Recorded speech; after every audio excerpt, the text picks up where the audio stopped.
I'm Miss Andrews. I teach music here at Alcoa Intermediate School, and today I'm going to be reading chapter 11 from Charlotte's Web, and it's called The Miracle. The next day was foggy. Everything on the farm was dripping wet. The grass looked like a magic carpet. The asparagus patch looked like a silver forest. On foggy mornings, Charlotte's Web was truly a thing of beauty. This morning, each thin strand was decorated with dozens of tiny beads of water.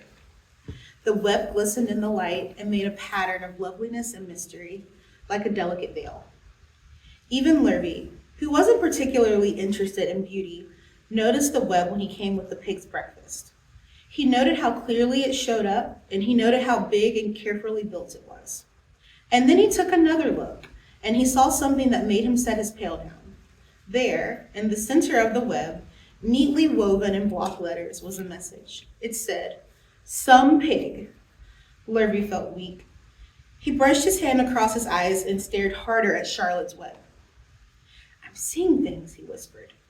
He dropped to his knees and uttered a short prayer.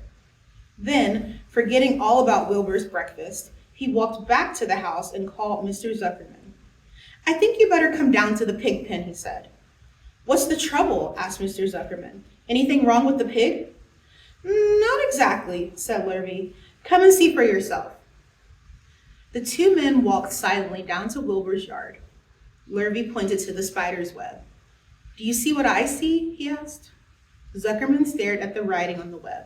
Then he murmured the words, "Some pig." Then he looked at Lurvy. They both began to tremble. Charlotte, sleepy after her night's exertions, smiled as she watched.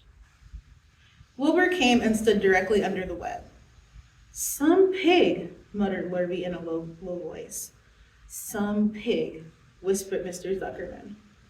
They stared and stared for a long time at Wilbur. Then they stared at Charlotte. "You don't suppose that spider," began Mr. Zuckerman, but he shook his head and didn't finish the sentence. Instead, he walked solemnly back up to the house and spoke to his wife. "Edith, something has happened," he said in a weak voice. He went into the living room and sat down, and Mrs. Zuckerman followed. "I've got something to tell you, Edith," he said. "You better sit down." Mrs. Zuckerman sank into a chair. She looked pale and frightened. "Edith," he said, trying to keep his voice steady, "I think you had best be told that we have a very unusual pig." A look of complete bewilderment came over Mrs. Zuckerman's face.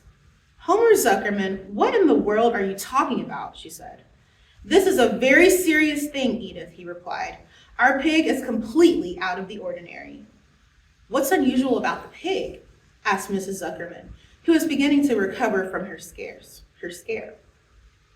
"Well, I don't really know yet," said Mr. Zuckerman, "but we have received a sign, Edith, a mysterious sign.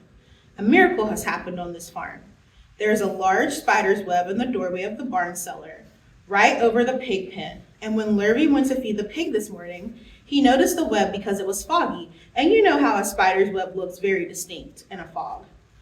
And right spank in the middle of the web, there were the words, 'Some pig.' The words were woven right into the web. They were actually part of the web, Edith. I know because I have been down there and seen them.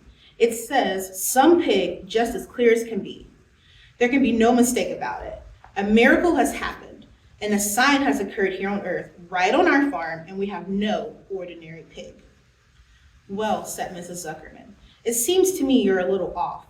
It seems to me we have no ordinary spider." "Oh no," said Mr. Zuckerman. "It's the pig that's unusual. It says so, right there in the middle of the web."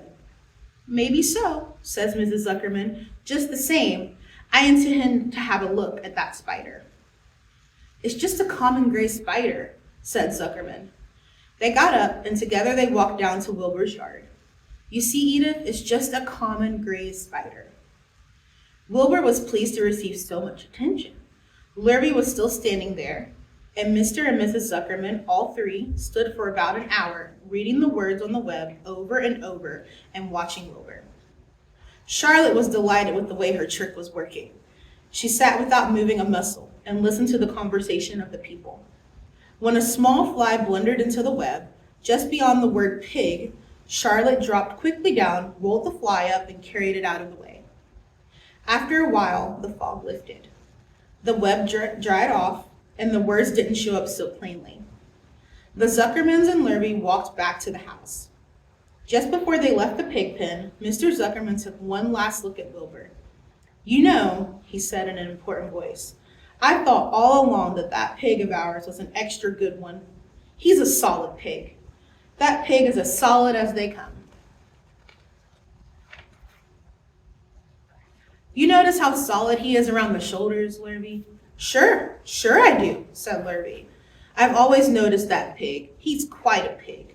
"He's long and he's smooth," said Zuckerman. "That's right," agreed Lurvy. "He's as smooth as they come. He's some pig." When Mr. Zuckerman got back to the house, he took off his work clothes and put on his best suit. Then he got into his car and drove to the minister's house. He stayed for an hour and explained to the minister that a miracle had happened on the farm. "So far," said Zuckerman, "only 4 people on the earth know about this miracle. Myself, my wife Edith, my hired man Lurvy, and you." "Don't tell anybody else," said the minister. "We don't know what it means yet. But perhaps, if I give thought to it, I can explain it in my sermon next Sunday. There can be no doubt that you have a most unusual pig. I intend to speak about it in my sermon and point out the fact that this community has been visited with a wondrous animal. By the way, does the pig have a name?" "Why, yes," said Mr. Zuckerman. "My little niece calls him Wilbur. She's a rather queer child, full of notions. She raised the pig on a bottle, and I bought him from her when he was a month old." He shook hands with the minister and left. Secrets are hard to keep. Long before Sunday came, the news spread all over the county. Everybody knew that a sign had appeared in a spider's web on the Zuckerman place. Everybody knew that the Zuckermans had a wondrous pig. People came from miles around to look at Wilbur and to read the words on Charlotte's web. The Zuckermans' driveway was full of cars and trucks from morning till night. Fords and Chevys and Buick Roadmasters and GMC pickups and Plymouths and Studebakers and Packards and DeSotos with geomatic transmissions and Oldsmobiles with rocket engines and Jeep station wagons and Pontiacs. The news of the wonderful pig spread clear up into the hills, and farmers came rattling down in buggies and buckboards to stand hour after hour at Wilbur's pen admiring the miraculous animal. All said they had never seen such a pig before in their lives. When Fern told her mother that Avery had tried to hit the Zuckerman spider with a stick, Mrs. Arable was so shocked that she sent Avery to bed without any supper as punishment.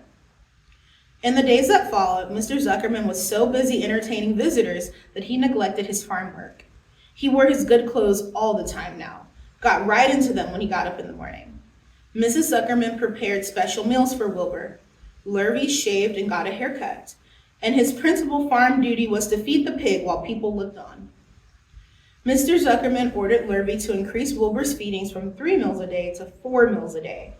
The Zuckermans were so busy with visitors they forgot about other things on the farm. The blackberries got ripe, and Mrs. Zuckerman failed to put up any blackberry jam. The corn needed hoeing, and Lurvy didn't find the time to hoe it.